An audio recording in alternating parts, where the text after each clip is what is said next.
Madame la maire, mes chers collègues, un an après le début du premier confinement, beaucoup de questions se posent sur la stratégie que le gouvernement a mise en œuvre pour faire face à la pandémie. Aurions-nous pu éviter le bilan humain aussi lourd? Nous sommes presque aujourd'hui à 100 000 morts et des centaines de milliers de malades avec des effets secondaires. Aurions pu nous éviter la mise en tension de notre système hospitalier et les conséquences sur le personnel de santé?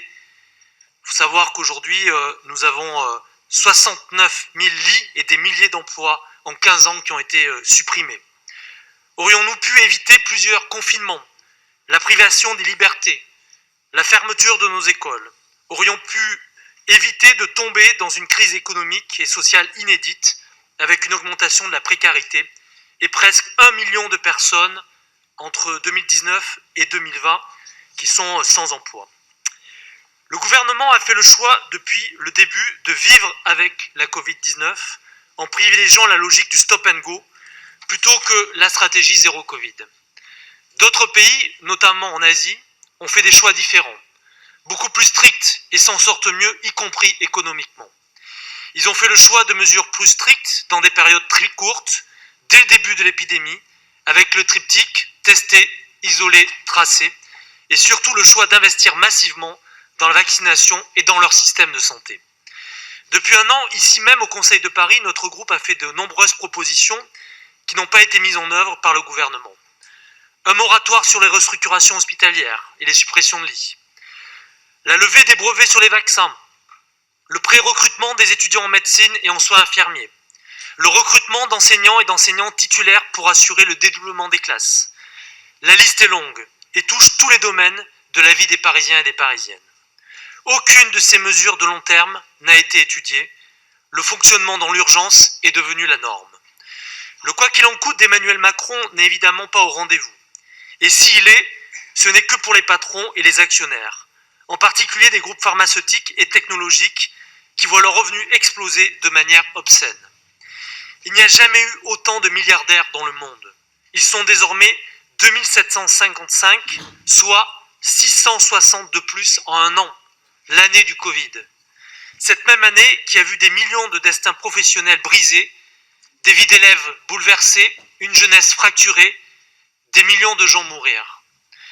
Le remède choisi par le gouvernement n'est pas celui d'investir, mais au contraire une purge d'austérité.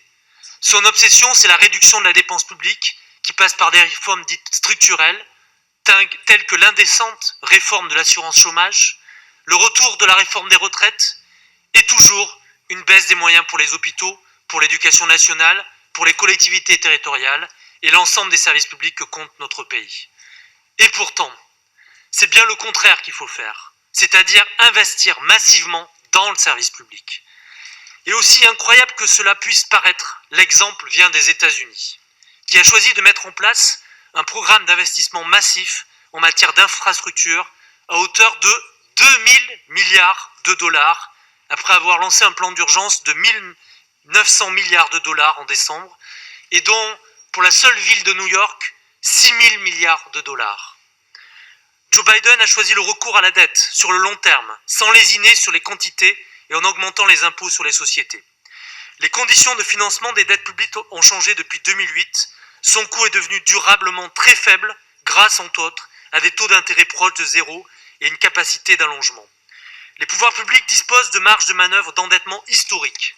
C'est donc le moment d'emprunter pour renforcer notre modèle social en faveur de la santé des jeunes, notre modèle productif en faveur de la recherche publique et d'engager la transition écologique. C'est pour toutes ces raisons, Madame la maire, que je vous soumets au vote un vœu qui demande au gouvernement un nouveau plan de relance spécifique aux collectivités, ainsi que de nouveaux leviers tels que l'augmentation des DMTO pour les biens immobiliers d'une valeur supérieure à 1 million.